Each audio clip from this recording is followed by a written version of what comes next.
오늘 우리에게 주시는 하나님의 말씀은 히브리서 7장입니다. 히브리서 7장 1절부터 10절까지의 말씀을 함께 봉독하고 함께 읽고 나누고자 합니다. 제가 가진 성경 신약성경 358쪽에 있습니다. 히브리서 7장 1절부터 10절까지의 말씀인데요. 교독하도록 하겠습니다. 제가 한 절, 여러분이 한 절 교독하고 10절은 같이 읽겠습니다. 찾으신 줄 알고 7장 1절 제가 먼저 읽겠습니다. 이 멜기세덱은 살렘 왕이요 지극히 높으신 하나님의 제사장이라. 여러 왕을 쳐서 죽이고 돌아오는 아브라함을 만나 복을 빈 자라. 아브라함이 모든 것의 10분의 1을 그에게 나누어 주니라. 그 이름을 해석하면 먼저는 의의 왕이요 그 다음은 살렘 왕이니 곧 평강의 왕이요 아버지도 없고 어머니도 없고 족보도 없고 시작한 날도 없고 생명의 끝도 없어 하나님의 아들과 닮아서 항상 제사장으로 있느니라. 이 사람이 얼마나 높은가를 생각해보라. 조상 아브라함도 노략물 중 10분의 1을 그에게 주었느니라. 레위의 아들들 가운데 제사장의 직분을 받은 자들은 율법을 따라 아브라함의 허리에서 난 자라도 자기 형제인 백성에게서 10분의 1을 취하라는 명령을 받았으나 레위 족보에 들지 아니한 멜기세덱은 아브라함에게서 10분의 1을 취하고 약속을 받은 그를 위하여 복을 빌었나니 논란의 여지 없이 낮은 자가 높은 자에게서 축복을 받느니라. 또 여기는 죽은 자가 10분의 1을 받는 또한 10분의 1을 받는 레위도 아브라함으로 말미암아 10분의 1을 바쳤다고 할 수 있나니 이는 멜기세덱이 아브라함을 만날 때에 레위는 이미 자기 조상의 허리에 있었음이라. 아멘. 오늘은 히브리서 7장 1절부터 10절까지의 말씀을 본문으로 예수님은 누구신가 라는 제목으로 하나님의 은혜 말씀 증거하고자 합니다. 히브리서 말씀을 새벽마다 살펴보고 있습니다. 우리 교단에서 발행하는 큐티책 복 있는 사람의 순서를 따라서 살펴보고 있는데요. 우리가 이미 살펴본 바 히브리서 1장, 2장, 3장을 지나서 살펴봤던 내용들은 예수님의 그리스도 되심이 얼마나 뛰어난 것인가, 얼마나 위대한 것인가, 얼마나 탁월하신가에 대해서 천사보다 우월하신 그리스도이신 예수님, 또 선지자보다 탁월하신 그리스도이신 예수님, 심지어 모세보다도 뛰어나신 그리스도이신 예수님에 대해서 우리가 이미 살펴보았습니다. 그리고 5장에서 이 멜기세덱이라는 이름의 왕이 처음 언급이 되었는데요. 5장을 지나 6장을 지나 오늘 7장에 들어오면 다시 멜기세덱이라는 왕에 대해서 설명하고 있습니다. 이 히브리서 7장에 나오는 멜기세덱이라는 인물은 어떻게 보면 신비에 쌓인 인물입니다. 왜냐하면 이 멜기세덱은요, 히브리서를 제외하고 나면 창세기 14장과 시편 110편에 단 2번 나오는 사람이기 때문에 그렇습니다. 창세기 14장에 그 내용이 나오는데요. 창세기 14장에 보면 엘람왕 그돌라오멜이 이끄는 네 왕국의 연합군이 소돔과 고모라를 포함한 여러 성읍들을 쳐서 이기고 그들을 약탈해서 당시 소돔에 살고 있던 아브라함의 조카 롯이 포로로 그돌라오멜에게 끌려가서 잡혀갑니다. 그리고 그 소식을 나중에 접해 듣는 아브라함이 이 조카 롯을 구하기 위해서 자기 집에서 기르고 훈련하던 식솔들 318명을 이끌고 쳐들어가서 그 그돌라오멜 연합군을 쳐붓습니다. 그리고 롯을 포함해서 포로들과 빼앗긴 재물들을 다시 되찾아오는데요. 그리고 돌아올 때에 제사장 살렘왕 멜기세덱을 만나게 됩니다. 이 제사장 살렘왕 멜기세덱이 그를 반기며 맞아주고 있습니다. 멜기세덱이 떡과 포도주를 가지고 아브라함을 반갑게 맞아주는데요. 아브라함은 자신이 되찾아온 재산의 전체의 10분의 1을 이 멜기세덱에 바칩니다. 그리고 멜기세덱이 아브라함을 축복하는 장면이 창세기 14장에 보면 나옵니다. 오늘 읽은 본문 히브리서 7장에서 이 히브리서를 기록한 저자는요, 예수님이 레위 지파 아론 계열의 인간 제사장이 아닌 멜기세덱의 반차를 따른 이 멜기세덱의 반열에 속한 멜기세덱과 같은 대제사장이라고 선포하고 있습니다. 어제 읽었던 마지막 6장 20절에 보면 앞서 가신 예수께서 멜기세덱의 반차를 따라 영원한 대제사장이 되어 우리를 위하여 들어가셨느니라 이렇게 말씀하고 있는데, 그것에 이어서 오늘 멜기세덱에 관해서 설명하고 있지요. 여기 나오는 멜기세덱의 반차라고 할 때 이 멜기세덱의 반차, 반열은 정해진 순서와 차례를 의미합니다. 예를 들어서 우리가 족보나 계보를 말할 때 누구의 아들 누구의 뒤를 잇는 누구 이런 식으로 누구의 라인이다 이런 식으로 말을 하는 거지요. 보통은 일반적으로 통상적으로 대제사장은요, 이 레위 지파 아론의 반열을 따르는 누구 이런 식으로 세워서 말을 합니다. 그런데 우리 예수님은 레위 지파가 아니고 유다 지파지요. 그리고 멜기세덱은 이 아론의 제사장의 계열을 따르지 않고 전혀 새로운 인물입니다. 오늘 본문의 표현을 빌자면 아버지도 없고 어머니도 없고 족보도 없고 시작한 날도 생명의 끝도 없는 하나님의 아들과 닮아서 항상 제사장으로 있느니라, 이렇게 말씀하고 있는데, 이 멜기세덱의 반차를 따르는 분, 이 멜기세덱과 같은 독보적인 존재로서의 제사장이 우리 예수님이라고 소개하고 있는 것이지요. 그래서 여러분 가지고 있는 큐티책 복 있는 사람, 오늘 큐티책 제목이요, 멜기세덱의 반차를 따른 대제사장이라고 되어 있을 건데요, 즉 멜기세덱의 반차를 따른 대제사장, 즉 예수님을 의미합니다. 인간 제사장과는 분명한 차이가 있는, 전혀 본질이 다른 차별성을 가지고 있는 분입니다.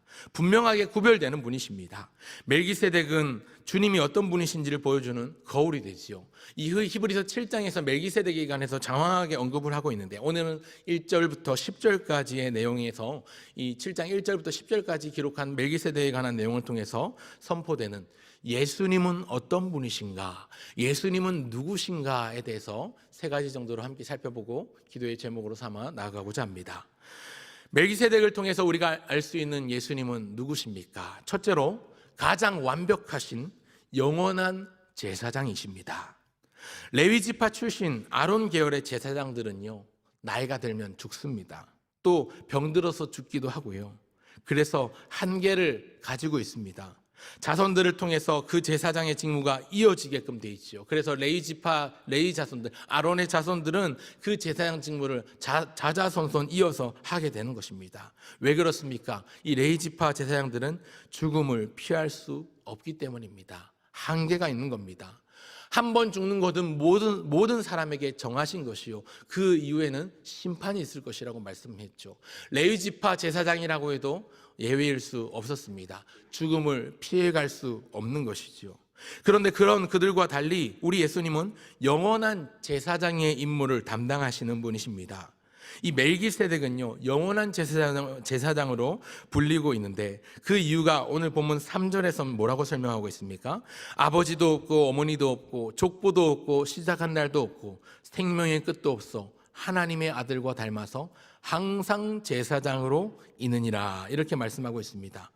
부모도 없는, 족보도 없고 시작한 날도 없고 생명의 끝도 없는 정체불명 신원미상의 존재가 이 멜기세덱인데, 그 멜기세덱에 빗대어 우리 예수님에 대해서 증거하고 있습니다. 즉 평범한 인간 존재가 아닌 이 멜기세덱을 들어서 예수님의 제사장 직무를 설명하고 있는 것입니다. 이 존재의 특징이 무엇입니까? 하나님의 아들과 닮아서 항상 제사장으로 있느니라. 여러분, 우리 인간의 생명은 유한합니다. 끝이 있습니다. 누구나 죽음을 맞이하게 되는 것이죠. 한번 태어나서 죽음을 맞이하지 않는 사람은 세상에 없습니다. 그런데 한 분 계십니다. 누구십니까? 예수님이십니다. 우리를 위해서 친히 낮아지신 성육신 하신 몸, 죽으실 필요도 없고 죽을 이유도 없었는데 오늘 저와 여러분을 위해서 그분이 죽으셨습니다. 왜 죽으셨습니까? 우리의 죄를 위해서 대속의 제물로 희생제물이 되셨습니다. 친히 인간이 되셨지만 그분은 영원하신 하나님의 아들이십니다. 땅을 넘어 하늘에 속하신 분이시고 그분은 우리를 다시 하늘로 이끄실 수 있는 분이십니다. 그분과 함께 우리의 존재도 영원한 하늘로 이어지게 될 것입니다. 그러하기에 오늘 저와 여러분의 입술로 또한 믿음으로 고백할 수 있길 바랍니다. 그 예수님을 통해서 우리는 하나님께 죄 용서를 받았습니다. 뿐만 아니라 영원한 제사장이신 예수님을 통해서 우리는 하나님 나라의 백성이요 하나님의 자녀가 된 권세를 누릴 수 있게 된 것입니다. 그 은혜를 기억하며 감사하는 저와 여러분 되시기를 간절히 축원합니다. 그런가 하면 오늘 본문을 통해서 멜기세덱을 통해 선포되는 예수님은 어떤 분이신가? 예수님은 누구신가? 둘째로 평화를 주는 평강의 왕, 공의로우신 의의 왕이십니다. 오늘 본문 2절이 멜기세덱이라는 이름의 뜻을 해석하고 있지요. 2절을 보시면, 2절 중간을 보시면 그 이름을 해석하면 먼저는 의의 왕이요, 그 다음은 살렘 왕이니 곧 평강의 왕이요, 이렇게 설명하고 있습니다. 이 왕을 뜻하는 단어 히브리어 멜렉이라는 단어와 공의, 정의를 뜻하는 체덱이라는 단어가 합쳐진 말이 이 멜기세덱입니다.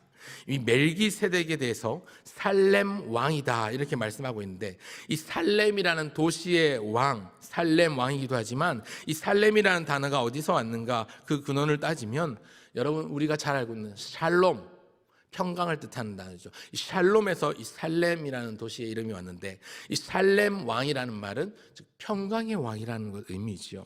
멜기세덱이라는 말이 공의롭다, 공의로운 왕이다, 의로운 왕이다 이런 뜻인데, 살렘 왕 멜기세덱이라는 말은 말 이름 뜻 자체가 평화를 주는 평강의 왕, 공의로운 의의 왕이라는 뜻이지요. 그런데 이 멜기세덱이 당시에 온전히 이름값을 했을지는 알 길이 없습니다. 왜냐하면 제가 방금 말씀드린 것처럼 성경에 단 2번만 나오기 때문에 그렇습니다. 창세기 14장과 시편 110편에 나오고 있는 이 멜기세덱이라는 이름에 대해서 그의 삶이 어땠는지, 그가 정말 이름값을 하면서 살았는지는 알 길이 없습니다. 단서가 부족하기 때문에 그렇습니다. 그러나 그것 때문에 거기에 매일 필요는 없습니다. 왜냐하면 분명한 것은 우리 예수님이 우리에게 의로움과 평화를 주시는 왕이시기 때문에 그렇습니다. 의와 평화를 원한다면 반드시 예수님께로 나아가야 하는 것입니다. 예수님을 벗어나서는 참된 평강이 없고 참된 공의가 없습니다. 예수님께 나아갈 때만 참된 평강을 누릴 수 있고 참된 의 안에 거할 수 있습니다. 왜냐하면 우리 주님은 완벽하시고 완전하신 의의 왕이시고 평강의 왕이 되시기 때문에 그렇습니다. 그분은 이 땅 가운데 평강으로 오셨습니다. 그분은 이 땅 가운데 의의 왕으로 오셨습니다. 그 주님의 희생으로 의와 평강을 온전히 성취하고 이루셨습니다. 예수님이 성취하신 그 의로운 평화와 평강이 오늘 우리의 삶과 우리의 생업의 모든 현장 가운데 이 땅에 충만히 임하기를 소원하며 기도하는 저와 여러분 모두가 되길 간절히 소원합니다. 그런가 하면 오늘 본문을 통해서 알 수 있는 예수님은 누구십니까? 이 엘리멜렉이라는 인물을 통해서 알 수 있는 예수님, 세 번째는 지극히 높으신 하나님의 아들이시며 내 인생의 주인이십니다. 예수님은 누구십니까? 여러분, 멜기세덱을 만난 아브라함이 예를 갖춰서 자신이 가진 10의 1조를 드렸습니다. 여러분, 아브라함이 싸워서 얻은 모든 것에 10분의 1을 드린 것입니다. 여러분, 이것은요 멜기세덱의 하나님을 내 삶의 주인으로 모신다는 의미입니다. 이미 본문이 설명하고 있습니다. 4절에서 보면 이 사람이 얼마나 높은가 생각해보라 이렇게 말씀하고 있죠. 또 7절에 보니까 논란의 여지 없이 낮은 자가 높은 자에게서 축복을 받느니라 이렇게 말씀하고 있습니다. 이미 6장과 5장에서도 잠시 언급이 되었었는데요, 높은 사람이 아랫사람을 축복하는 것이지요.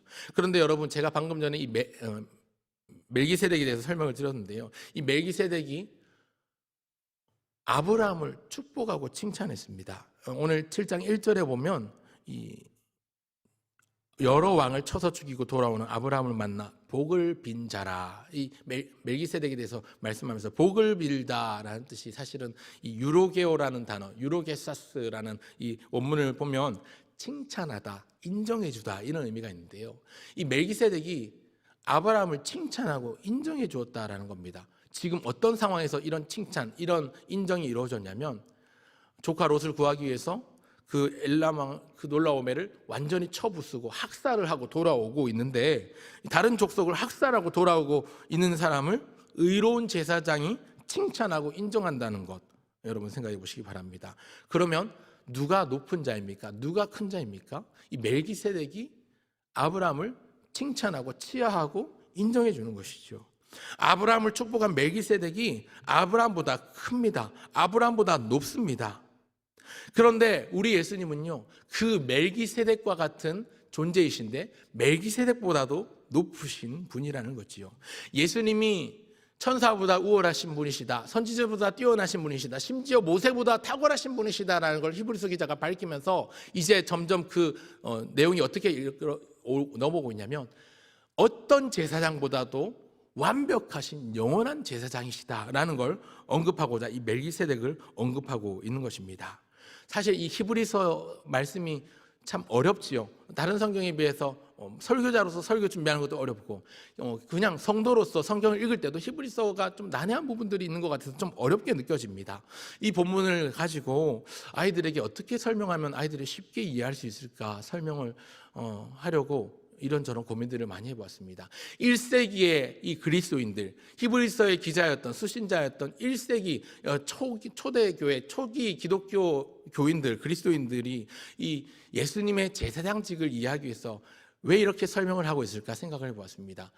1세기 유대인들, 기독교인들에게 설명하기 쉽도록 이 멜기세덱의 예를 들고 있는데요. 아이들에게 이 멜기세덱을, 예수님을 설명하면서 멜기세덱을 설명하면 어떻게 하면 쉽게 설명할 수 있을까 고민하면서 연필과 샤프 얘기를 좀 한 적이 있었습니다. 여러분, 연필과 샤프는요 똑같은 공통점을 가지고 있죠. 공부할 때 이렇게 글자를 쓸 때 사용하지요. 흑연으로 이루어져 있다는 것도 같고 지우개로 지우면 지워진다는 공통점을 가지고 있습니다. 그런데 여러분, 샤프가 나오기 전에 연필은요 한계를 가지고 있었습니다. 연필은 나무로 이루어져 있고 흑연심이 박혀 있어서 열심히 많이 사용하다 보면 점점 짧아져서 몽당 연필이 되고 점점 짧아져서 사용을 못하게 되고 다 사용하게 되는 것이죠. 그런데 어느 날 샤프라는 게 나왔습니다. 이 샤프는요 재질부터가 달라요. 나무가 아니라 플라스틱이나 뭐 이런 금속이 섞여 있기도 하고요. 뭐 심만 있으면 영구적으로 사용이 가능한 필기구지 않습니까? 전혀 획기적인 일종의 혁신적인 일들이 일어난 거죠. 연필만 쓰던 사람이 연필 이제 연구에 쓸 수 있는 샤프를 얻게 되었을 때 그 느낌이 아마 구약시대 인간 제사장, 이 아론 계열에 따른 아론의 레위지파 제사장들이 감당하던 제사장 직무를, 그래서 인간은 한계가 있고 죽음을 맞이하기 때문에 그 자손들이 이어서 해야 했던 그 제사장의 직무, 그리고 매년 희생 제물을 바치면서 제사를 드려야 했던 그 제사장의 직무가 예수님의 제사장 직무를 통해서 새로운 일들이 일어난 거지요.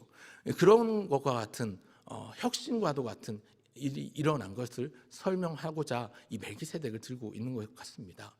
이 내용을 똑같이 어떻게 하면 주부들이 또 쉽게 알아들을 수 있을까 생각을 해보면요, 이 빨래판과 세탁기의 예를 좀 들 수 있을 것 같습니다. 세탁기가 발명되기 이전의 시절에는요 빨래판으로 빨래를 했죠. 뭐 빨래판이 있기 이전에는 그냥 냇가에 가서 돌 위에다가 빨래를 넣고 열심히 빨래를 했을 것입니다. 우리의 어머니들이, 우리 할머니들이 그랬을 것입니다. 그러던 어느 날 이제 빨래판의 재질도 나무로 된 것도 있고 플라스틱으로 된 것도 있고 이제 여기 모양이 나오는 오돌토돌해서 그런 부분들로 하면 얼룩이 잘 지기도 하고 이런 일들이 있었는데, 어느 날 이상하게 생긴 기계가 나타난 겁니다. 이 기계가 옷을 빨아준다는 겁니다. 깨끗하게 더러워진 옷의 얼룩을 지워준다는 거지요. 이 세탁기가 등장을 한 겁니다.